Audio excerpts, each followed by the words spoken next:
Good afternoon children. आज हम और पाइथन प्रोग्राम्स करेंगे और साथ ही हम पढ़ेंगे कमेंट्स।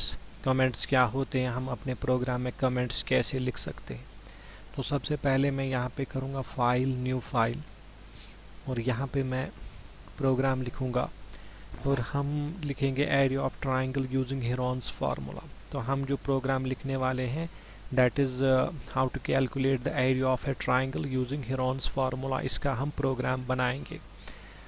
लेकिन सबसे पहले मैं आपको बता दूं कि अगर आप अपने प्रोग्राम में कुछ एक्स्ट्रा इंफॉर्मेशन लिखना चाहते हो other than the Python code के बगैर आप अपने प्रोग्राम में अगर कुछ भी स्टोर करना चाहते हो तो आप कर सकते हो यूजिंग कमेंट्स। जैसे फॉर एग्जांपल मैं लिखूंगा program to find the area of triangle using Heron's formula. तो मैं अपने प्रोग्राम में ये एक लाइन ऐड करना चाहता हूँ ऊपर, लेकिन जब मैं इस प्रोग्राम को सेव करूँगा और रन करूँगा तो मुझे एरर आएगा। देखते हैं, पहले फाइल को सेव करो, अपने फोल्डर में सेव करेंगे जिसमें हमने सारे प्रोग्राम्स लिखे। इसका नाम लिखूँगा मैं एरिया ऑफ ट्राइंगल। अब रन करेंगे तो यहाँ पे एरर आया। एरर इसलिए आया कि जब पाइथन इंटरप्रेटर ने इस प्रोग्राम को ट्रांसलेट करने की कोशिश की तो यहाँ पे उसको समझ नहीं आया कि ये क्या लिखा है, क्योंकि जब हम पाइथन प्रोग्राम लिखते हैं हमें सिंटैक्स रूल्स फॉलो करने होते हैं, हमें पाइथन के कीवर्ड्स यूज़ करने होते हैं, keywords which are reserved words, यानी वो वर्ड्स जिनका ऑलरेडी पाइथन में मीनिंग है। जो पाइथन प्रोग्राम में वर्ड्स यूज़ होते हैं जैसे प्रिंट हम लिखते हैं या इफ़ लिखते हैं या हम x इज इक्वल 5 ऐसा सिंटेक्स यूज़ करते हैं। तो अगर हम कुछ ऐसा कोड लिखेंगे जो पाइथन इंटरप्रेटर को नहीं समझ नहीं आएगा तो हमें एरर आएगा। जैसे यहाँ पे एरर आ रहा है इनवैलिड सिंटेक्स, तो पाइथन को ये समझ नहीं आ रहा है इसलिए पाइथन इनवैलिड सिंटेक्स दे रहा है। लेकिन हमने ये लाइन लिखी थी, हम ये लाइन लिखना चाहते थे कि जब भी हम इस प्रोग्राम को ओपन करें तो ऊपर हेडिंग लिखी होगी program to find the area of triangle using Heron's formula, तो हमें एकदम से पता चलेगा कि इस प्रोग्राम का पर्पस क्या है।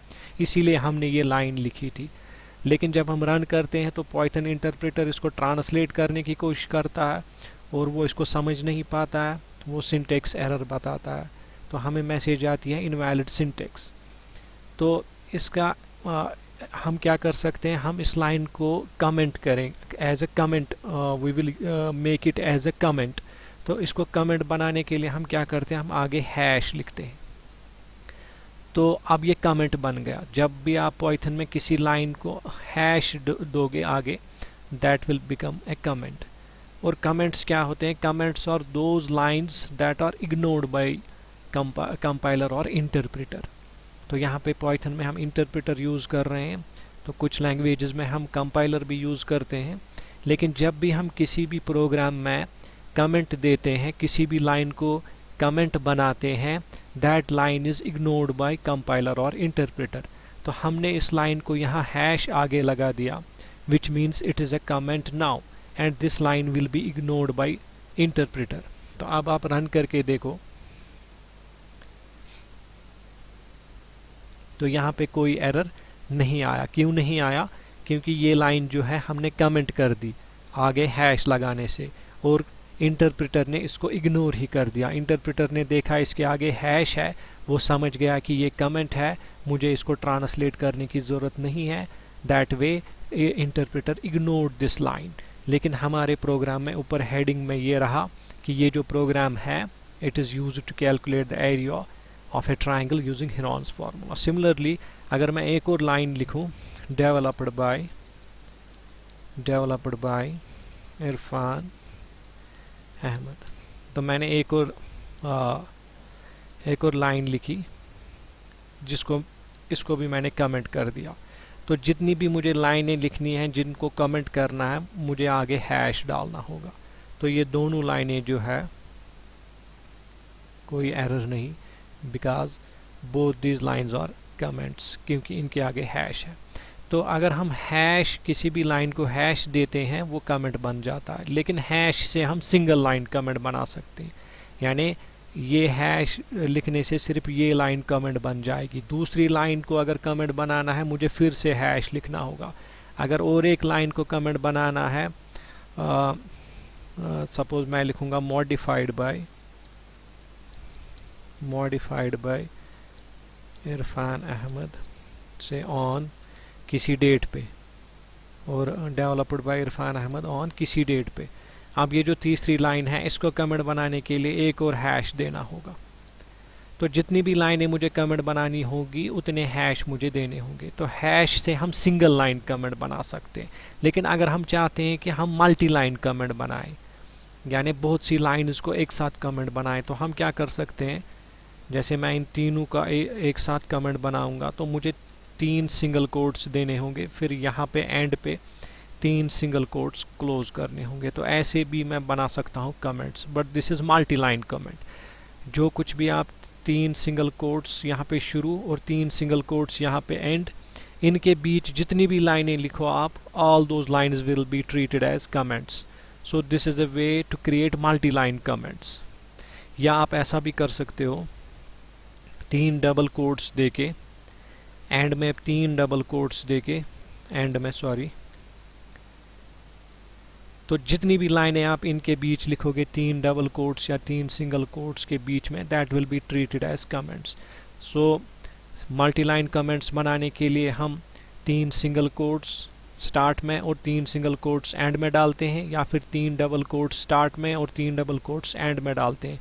और सिंगल लाइन कमेंट बनाने के लिए हम हर एक लाइन को आगे हैश लगाते हैं। तो हैश से हम सिंगल लाइन कमेंट बनाते हैं। तो ये तो थे कमेंट्स। तो यहाँ मैंने डेट नहीं डाला, आप लिख सकते हो डेट व्हाटएवर, या और भी कुछ डिटेल जो आप लिखना चाहते हो apart from Python code. Python code के बगैर कुछ भी आप लिखना चाहते हो, you can make that line और दोज लाइन्स एज कमेंट्स। इसके बाद अब प्रोग्राम में करना क्या है, अब ट्राइंगल जो है उसके 3 साइड्स होते हैं, ए, बी और सी। तो हम लिखेंगे a is equal to input enter side a, उसके बाद b is equal to input, यहाँ पे एंटर साइड बी, उसके बाद C is equal to input enter side C। तो यहाँ 3 साइड्स जो है इनपुट कराएंगे। उसके बाद इनको फ्लोट में कन्वर्ट कराएंगे। A is equal to float of A, similarly B is equal to float of B। तो जैसा कि आपको पता है बाय डिफ़ॉल्ट ये टेक्स्ट होते हैं और हमें इनको नंबर में कन्वर्ट करना होगा, और यहाँ पे मैं इनको फ्लोटिंग पॉइंट नंबर्स में कन्वर्ट करूँगा। फ्लोटिंग पॉइंट नंबर्स वो नंबर्स होते हैं जिनका डेसिमल पॉइंट भी होता है। तो फ्लोट C, अब ये तीनों नंबर्स हैं। इसके बाद कैलकुलेशन कर सकते हैं, S is equal to A plus B plus C divide by 2। तो S हमने कैलकुलेट कर लिया। अब हमें इसके बाद एरिया निकालना है, एरिया इज इक्वल, इसके लिए हमें स्क्वायर रूट यूज़ करना होगा। तो स्क्वायर रूट के लिए हम इंपोर्ट करेंगे, इंपोर्ट मैथ। तो हम ये इंपोर्ट मैथ यहाँ पर भी कर सकते थे, लेकिन ये एक it is better to import any library at the top of the program. Otherwise हम यहाँ पर भी इंपोर्ट मैथ कर सकते थे। तो import math dot SQRT square root, इसके अंदर हम लिखेंगे under root of S into S minus A, which means S into bracket में S minus A into S minus B into S minus C, ये भी ब्रैकेट में लिखना है, और फाइनली स्क्वायर रूट का ब्रैकेट क्लोज करना है। तो इस तरह से एरिया कैलकुलेट होगा। फिर इस एरिया को प्रिंट कराएंगे, print area of triangle is equal to area. इस प्रोग्राम को सेव करेंगे और रन करेंगे। तो यहाँ पे मुझे आया एंटर साइड ए मैं दूंगा 35, एंटर साइड बी मैं दूंगा 53, एंटर साइड सी मैं दूंगा 66। तो एरिया ऑफ ट्रायंगल जो है 924 आ गया। तो आई होप ये आपको समझ आया होगा। इस वीडियो में हम इतना ही पढ़ेंगे।